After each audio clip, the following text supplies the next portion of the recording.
खुलकर बात कर सकता हूँ कि किन हालातों में हम लोगों ने बिजनेस शुरू किया था और हम किन किन दौर से गुजरे और हमें कहाँ कहाँ पर बिजनेस छोड़ देना चाहिए था या छूट गया था।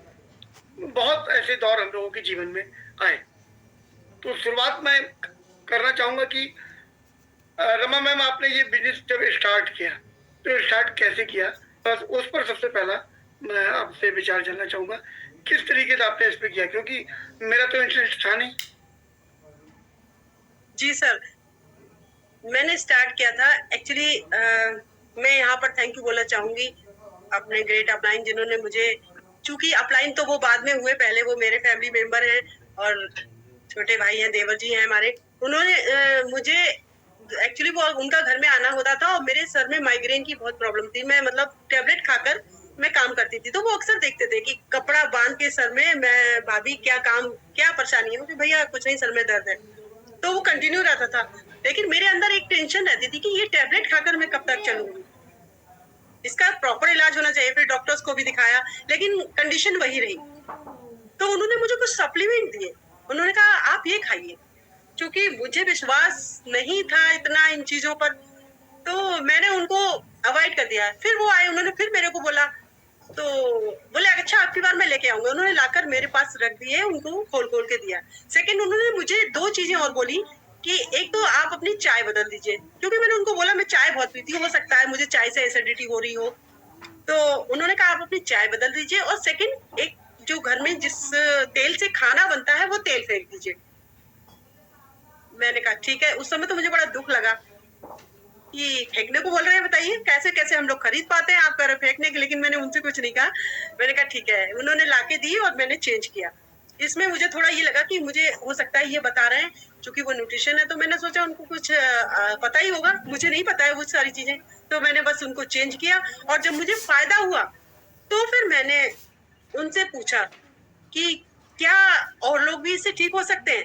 बोले हाँ बिल्कुल ठीक हो सकते हैं। और सर मैं क्या स्टोरी शेयर कर सकती हूँ? बिल्कुल कर सकती हैं। टाइम है? हाँ, शॉर्ट में कर सकती हैं। यस मैम जी। तो हमारे सामने रहती थी एक लेडी, उनको घुटने की दिक्कत थी और उनकी एज मुश्किल से एज रही होगी तो 30-32 के आसपास। उनका वेट बहुत ज्यादा था, लेकिन उनके घुटने बिल्कुल बेकार थे, यानी कि वो अंदर से बाहर गेट तक आने में उनको बहुत दिक्कत होती थी। तो मैं देखती थी, मुझे इस बारे में कोई जानकारी नहीं थी, लेकिन मैं चाहती थी दिल से कि वो ठीक हो जाए। मैंने दीक्षित सर से कहा कि सर क्या मैं इनको बता सकती हूँ सारी चीजें? बोले हाँ बिल्कुल ठीक हो सकते हैं, आप बात करिए उनसे। मैंने कहा ठीक है। मैंने उनको पूछा, बोली मुझे नोएडा जाना है, ऑपरेशन बताया है डॉक्टर ने। यहाँ बरेली में मैंने सबको दिखा लिया, मुझे कोई फायदा नहीं हुआ, मुझे बहुत दिक्कत है। तो मैंने कहा ठीक है, कब जाना है? बोले अगले महीने की अपॉइंटमेंट है। तो मैंने कहा 1 महीना है हम लोगों के पास, आप बुरा ना माने तो आप एक बार उनसे कंसल्ट कर लीजिए। अच्छा, वो लेडी बहुत अच्छी थी, पॉजिटिव। उन्होंने कहा ठीक है कर लेते हैं, और करके देख ले रहे हैं, इतना किया है उन्होंने। तो उन्होंने सर से बात की, बोली मैं सीढ़ियां नहीं चढ़ पाऊंगी, आप प्लीज उनसे अगर रिक्वेस्ट करें तो नीचे मैं बात कर सकती हूँ। मैंने सर से रिक्वेस्ट की कि सर वो सीढ़ियां हमारी नहीं चढ़ पाएंगी, क्योंकि मैं छत पे रहती थी। तो उन्होंने नीचे बात की, और सर ने उनको बोला देखिए डॉक्टर्स ने जब ऑपरेशन बोल दिया तो हम लोग कुछ नहीं कर सकते, क्योंकि हम डॉक्टर्स नहीं हैं।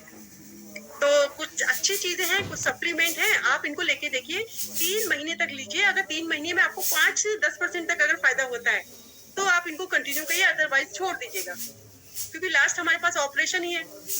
बोली ठीक है। और सर यकीन मानिए, 1.5 महीने के बाद वो मेरी सीढ़ियां चढ़ के आई उनको थैंक यू बोलने। उन्होंने मेरे को बोला, क्योंकि मैं रोज उनके टच में रहती थी, और वो बोली कि मैं आज उनको बोलने आऊंगी, जैसे आए वो मेरे को बताना। मैंने कहा उनको बताया मैंने, सर आए हुए।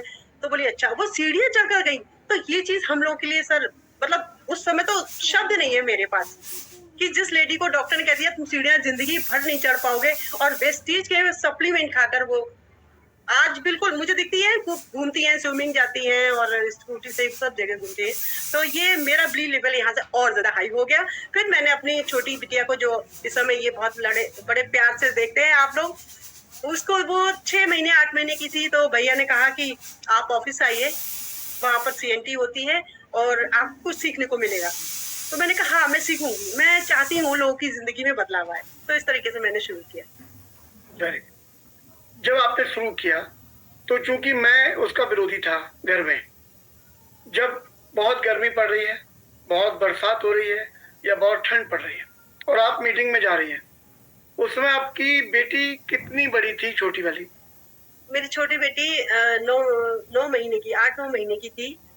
और चूंकि मुझे करना था, और आप कहते थे कि मेरे हस्बैंड कहते थे, क्या इन चक्करों में पड़ी हो तेल साबुन के, हैं? मैं नहीं जा रहा। मैं कहते, आप भी चलिए, आप घर में हैं, चलिए मेरे साथ। नहीं नहीं, मुझे आराम करने दो, मुझे बहुत काम है, मुझे बहुत काम है, मुझे आराम करना है।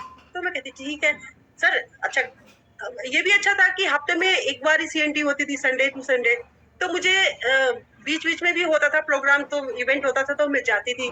तो गर्मी में ये घर में सोते थे, पतिदेव हमारे आराम से, और मैं बच्ची को लेकर उसकी नैपी, उसकी बॉटल और उसके खाने पीने के जो भी मतलब चीजें थी, और ऑटो ढूंढती थी। चूंकि इतनी दोपहर होती थी गर्मी में, तो ऑटो या रिक्शा भी नहीं मिलता था, तो मुझे काफी दूर पैदल जाके और मेन रोड पर मिला करता था। तो मैं जाती थी, और मेरा एक जुनून था कि नहीं, मुझे सीखना है, मुझे करना है। और यहाँ पर मुझे देखिए सर, यहाँ बैंक्वेट हॉल बने, नो डाउट, कोई किसी तरीके की दिक्कत नहीं थी, लेकिन कहीं ना कहीं कॉम्प्रोमाइज हम लोग कर रहे थे। और मुझे पता था कि सर ने बताया था कि आपके अगर 3 बच्चे हैं, आप 3 बच्चों को पाल पोस के बड़ा कर रहे हो, आप चौथा इस बच्चे को मानकर अगर पालेंगे पोषेंगे तो इन फ्यूचर वो 3 बच्चे तो आपको एक दिन ना एक दिन छोड़कर आगे बढ़ जाएंगे, बट ये बच्चा आपकी लाइफ में जब तक आपकी जान रहेगी आपके साथ रहेगा। तो सर ये यहाँ से ये जो बात थी मेरे माइंड में क्लिक कर गई, और मैंने उसको आगे कंटिन्यू करा। और हमारे जो हस्बैंड, हमारे श्रीमान जी थे, वो सोते रहते थे, अपने काम से चले जाते थे, और मुझे बड़ी गंदी निगाह से देखते थे, पता नहीं क्या काम करने चली जाती है ये। मैं क्या बताऊं, लेकिन थैंक गॉड, भगवान का बहुत बड़ा आशीर्वाद मेरे साथ था, मेरे जो मैं इस चीज को कंटिन्यू कर पाई। अदरवाइज अगर और कोई महिला होती, शायद मैं भी होती, तो मैं अगर और कोई होता तो छोड़ ही देता कि कहाँ चक्कर में पड़े, लेकिन मैंने नहीं छोड़ा। तो इस तरीके से ये क्या बात तारीफ तो करूं। अभी ये बात जो मैंने पूछी थी वो सिर्फ इसलिए पूछी थी कि हमारे साथ में बहुत सारी महिलाएं भी यहाँ पर भरी हुई होंगी जिनके पास में एक कारण काम कर रहा होता है, अभी बच्चे छोटे हैं। तो मैं उनको ये बताना चाहता हूँ कि रमा मैम ने जब ये शुरू किया था व्यापार, मैं उनका हस्बैंड, मैं उनको बिल्कुल सपोर्ट नहीं करता था।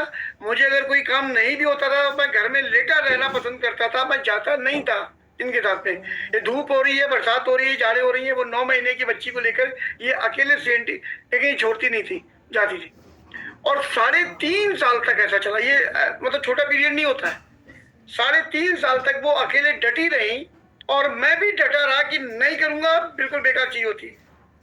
तो यदि आप लोगों के घर में अगर ऐसे हालात हों तो हिम्मत नहीं हारनी है। आप यहाँ पर रमा मैम को देख सकते हैं, उन्होंने हिम्मत नहीं हारी। फिर ऐसा कैसे हुआ कि मैं भी बिजनेस में आपके साथ में आ गया, वो कैसे कर पाई आप? सर ये भी बहुत जबरदस्त कहानी है, बहुत ही इंटरेस्टिंग है। और कैसे कर पाई, इसमें सबसे बड़ी चीज है विजुअलाइजेशन का जो रोल आया। विजुअलाइजेशन मैंने किया, मेरे सर ने, दीक्षित सर ने कहा, मैं इनसे हमेशा कहती थी, चूंकि भैया देवर जी हैं हमारे, तो कई बार बातचीत होती थी, मैं कहती भैया आप इनको समझाइए ना, ये भी कर रहे हैं, ये पता है कितनी मेहनत करते हैं, रात में होटल वो रेस्टोरेंट उसमें जाते हैं, बहुत मतलब लोगों पर चीखते हैं, चिल्लाते हैं, इनके अंदर वो पावर है कि बहुत कुछ कर सकते हैं, आप समझाइए। तो वो यही कहते थे, करेंगे करेंगे, ये भी करेंगे एक दिन। मैं कहते कैसे करेंगे बताइए, इतना टाइम हो गया। कहते नहीं करेंगे। तो सर विवेक सर का वो एसटीएम जो था, एसटीएम शुरू हुआ, तो दीक्षित सर होके आए, उन्होंने बताया मुझे कि आप एसटीएम अगर एक बार चले जाएंगे भैया, तो मैंने कहा कैसे जाएंगे, वो तो जाएंगे नहीं कभी, वो इस चीज को नहीं स्वीकार कर पा रहे हैं। आप कह रहे हैं एसटीएम, वो भी 3 दिन के लिए, वो भी टिकट लगाकर, उस समय 5,500 रुपए का टिकट था। कोई बात नहीं, मैंने उन लोगों ने अपने फिक्सिंग की कि चलो ठीक है आप टिकट बुक करवाओ, पेमेंट मैं कर रही हूँ और लेके चलते हैं इन्हें। मैं नहीं जाऊंगी क्योंकि मैं तो नहीं जा सकती, मेरे पास साथ और भी सारी रिस्पॉन्सिबिलिटी है। तो उन्होंने कहा ठीक है। पहली बार इन्होंने कह दिया नहीं मेरा काम है, मैं नहीं जाऊंगा। उन्होंने कॉल किया, चलो भाई नहीं जाऊंगा, कोई बात नहीं। दोबारा फिर उन्होंने किया, मैंने उनसे फिर कहा, तो उन्होंने टिकट बुक करा, इन्होंने टिकट बेकार कर दिया, हम लोगों का मेहनत बेकार हो गई। तीसरी बार में जब मैंने कहा कि अब क्या करें, बोले कि देख लीजिए, मैं समझाऊंगा। इन्होंने एक प्रोग्राम था उस समय ऑफिस में, वहीं जो रेस्टोरेंट खोला था उसमें कुछ लोगों की कैटरिंग हुआ करती थी, तो ये शादी का प्रोग्राम था। ये बोले कि अरे अभी अगले हफ्ते शादी है उसकी, और बताओ मैं आऊंगा, उससे एक दिन पहले ही आ पाऊंगा, कैसे अरेंजमेंट करूंगा, तुम्हें तो बस समझ में नहीं आता, तुम्हें तो अपने बस दिमाग में जो चढ़ गया वो बस वही है। तो मैंने कहा मैं मैनेज कर लूंगी, आप चिंता मत करो। बोले 3 दिन के लिए फोन बंद करना पड़ेगा वहां, मेरे फोन पे सारा काम होता है, कैसी बातें कर रही हो, बिल्कुल कल पर पत्थर पड़ गए तुम्हारी। मैंने कहा चलिए, मैं कुछ बोल नहीं पा रही थी। फिर धीरे धीरे पता नहीं भगवान की ऐसी क्या क्या कृपा हुई, इनको ये लगा कि अच्छा, चूंकि दीक्षित सर बार बार बोलते थे चलो भैया भैया चलो भैया चलो, तो बोले चलो ठीक है, अच्छा ऐसा करता हूँ, मैं चलता हूँ। मैंने इनका सारा जो भी सामान था नोट किया फटाफट। मैंने कहा ये आप आओगे तो आपको ये सारी चीजें रेडी मिलेंगी, आप इसकी चिंता मत करना। अब ये गए, कार में इनको बिठाला गया और बरेली का आउटर भी नहीं आ पाया, और ये वेट करते रहे कि किसी का रॉन्ग कॉल ही आ जाए, कंपनी का कॉल आ जाए, मैं उतर पड़ूं यहाँ पर जल्दी से। बहुत वेट कर रहे थे, फोन को देख रहे थे लगातार, क्योंकि इनका मन नहीं था वहां जाने का एसटीएम में। लेकिन होता जो अच्छे को ही होता है, और ये वहां पहुंचे, लेकिन वहां पहुंचकर इन्होंने अपने आप को वहां सरेंडर किया। जब कहता ना विवेक सर को ऐसे ही मैजिकल मैन नहीं कहा गया है, वो वाकई में जादूगर है। साथियों, मैं आप सब लोगों से यहाँ पर कहना चाहूंगा, जो हम लोगों को सुन रहे हैं या जो बाद में यूट्यूब पर सुनेंगे, यदि आपके परिवार में कोई व्यक्ति जिसको आप वेस्टिज कराना चाहते हैं, जो आपका भी साथ नहीं दे रहे हैं, हिम्मत हारने की जरूरत नहीं है, किसी तरीके से एसटीएम ले जाइए। एसटीएम ले जाएंगे, बाकी का सारा काम एसटीएम अपने आप करता है। जो काम हम नहीं कर पाते वो वहां का माहौल करता है, वहां पर मैजिकल मैन है वो करते। तो ये मैसेज हम लोग इसलिए देना चाहते थे। बहुत सारे बच्चे, उनके माता पिता उनको करने नहीं दे रहे, बहुत सारे लोगों की पत्नी उनका साथ नहीं दे रही, बहुत के पति साथ नहीं दे रहे, या कुछ भी। और आप अगर करना चाहते हैं तो फिर बिल्कुल बेफिक्र रहिए, एक विश्वास बनाए रखिए, क्योंकि मैं छोटा मोटा विरोधी नहीं था। मैं आज जितना पक्ष में हूं, मैं उतना ही बड़ा विपक्ष में था। इसका एक छोटा सा उदाहरण आपको दे दे रहा हूं। हमको बिजनेस में जो लेकर आए थे, दीक्षित सर के भी वो ऊपर थे, उनको बिजनेस से आउट करने वाला मैं ही हूँ। उन्होंने ज्वाइन करा दिया था, रमा मैम बिजनेस कर रही थी 3.5 साल तक, और मैंने उनसे कहा कहाँ फंस गए हो, ये शर्म नहीं आती, लोगों को बेवकूफ बनाने वाले धंधे में आ गए हो, अरे चैन खींच लो, इससे बढ़िया वेस्टिज करोगे। तो मैं इतना खतरनाक विरोधी था कि मैं जो हम लोगों को बिजनेस में लेकर आए थे उनको बिजनेस से आउट कर दिया, और वो बिजनेस में आज भी नहीं है, और मैं वेस्टिज कर रहा हूँ। 3.5 साल बाद मुझे तो अकल आ गई, उन्हें नहीं आई। तो कभी किसी के विरोध, चाहे कितना ही बड़ा विरोधी हो, उसका विरोध आखिरी नहीं होता, ये ध्यान रखना। मैं आ गया, और मैं कितना खतरनाक विरोधी था ये आपको बता चुका हूँ। इसके बाद जब हम लोगों ने काम करना शुरू किया, जी सर, आपने बीच में भी बहुत बार ऐसा मौके आए जो इन्होंने छोड़ने का मन बनाया कि मैं नहीं कर पाऊंगा, मेरे बस की बात नहीं है। और क्योंकि मेरा तो बिलीव लेवल कोई डिगा नहीं सकता, मेरे विश्वास को कोई खत्म नहीं कर सकता था, चाहे ये खुद भी हुए या मैं खुद हुई।